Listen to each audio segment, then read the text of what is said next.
They watched you struggle and said nothing. You were not betrayed because you were weak. You were betrayed because your life was carrying a weight you were never built to hold.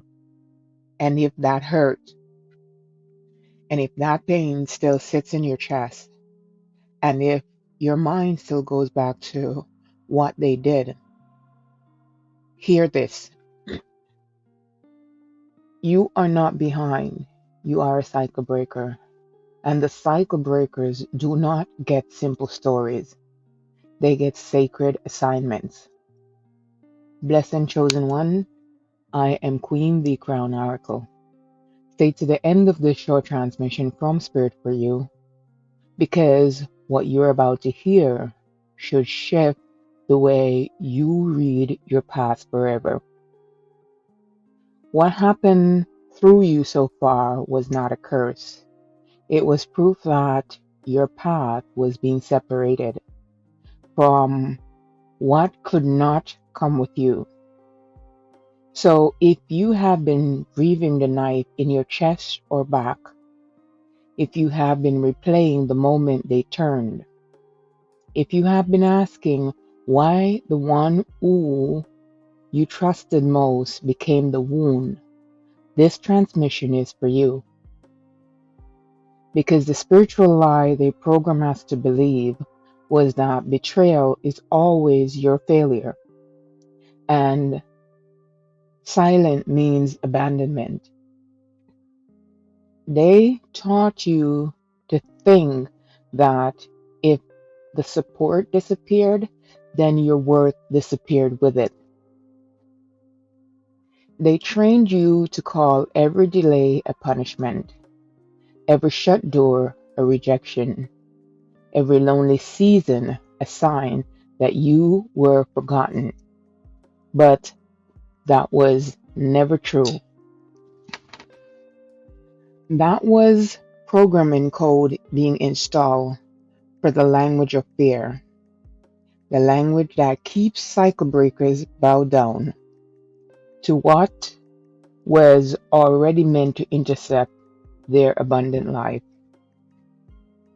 And if you have been carrying shame because others did not show up when you expected them, that shame was never yours to carry. It was placed on your back so you would confuse divine instruction with abandonment. The crown oracle truth is betrayal was often delivery entry point. Silence was often for your protection. Delay was often refinement. And the person who hurt you may have been the final push, a catalyst that forced you out of a dead place and into your purpose. Not because they were righteous, not because what they did was good, but because Source can utilize even the crooked to move the righteous vessel. It all works together for our good. That is why your pain was so intense, because the assignment attached to you was so crucial. To empaths who felt everything and were told they felt too much, to black sheep who never fit in the family script because your spirit was built to interrupt the pattern, to the narcissist survivors who kept trying to love people into being safe, only to learn that love without discernment becomes leakage, to the fire sign who were born with ignition in their bones, but were blamed for burning, when others kept pouring gasoline in the dry places, expecting waterworks, and to the real chosen ones, the ones who kept surviving what was meant to crush them. This is why it hurts you so deeply, because you were never dealing with a random pain. You were dealing with a coronation through fire. If you are ready to tap into your birthright abundance blueprint, type aligned in the comments. Subscribe, follow, and join your crown tribe. Hit the notification bell so you don't miss these transmissions from Spirit for you. In Chapter 1, the Earth School Lesson Plan, betrayal shows up as a lesson of release, of discernment, of spiritual independence.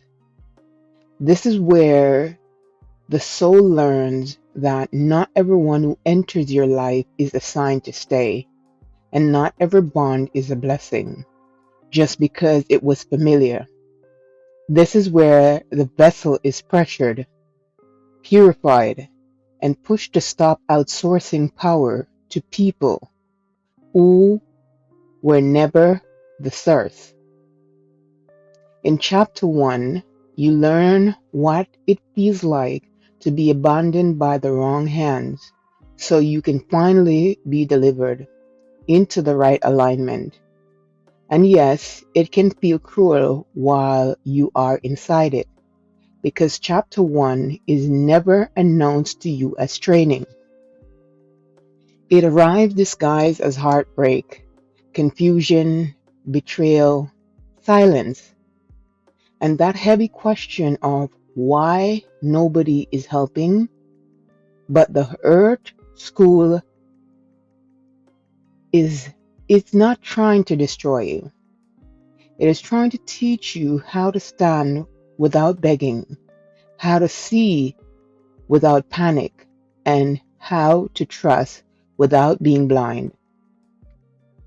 In Chapter 2, alignment with your birthright blueprint, the lesson becomes practical wisdom, not just spiritual theory. In Chapter 2, you no longer sit in the wound asking why they did this to me.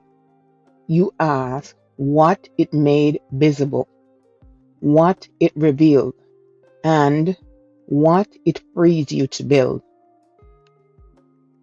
In Chapter 2, betrayal becomes data, discernment becomes wealth, and peace becomes proof that you are now living from your higher frequency. This is where your choices change, because you stop chasing the apology and you start protecting your peace. You stop waiting for the people who harmed you to become the people who heal you. You stop treating pain like a permanent address and start treating it like a passageway. This is where your abundance gets practical. Your actions reflect alignment. Your boundaries become stronger. Your mind becomes quieter. And your spirit becomes lighter.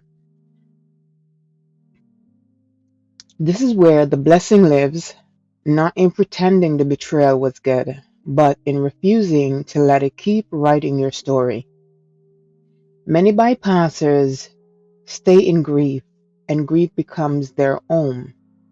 They keep returning to the wound, replaying the knife, speaking only from injury, and calling that loyalty to their story. They wait for the past to return and explain itself, deciding their life stays paused in the season of emotional distress. But a real chosen one understands that the betrayal was a door, not a prison. They no longer worship the pain. They now read it like a map. A real chosen one asks, what was removed? What was revealed? What was refined?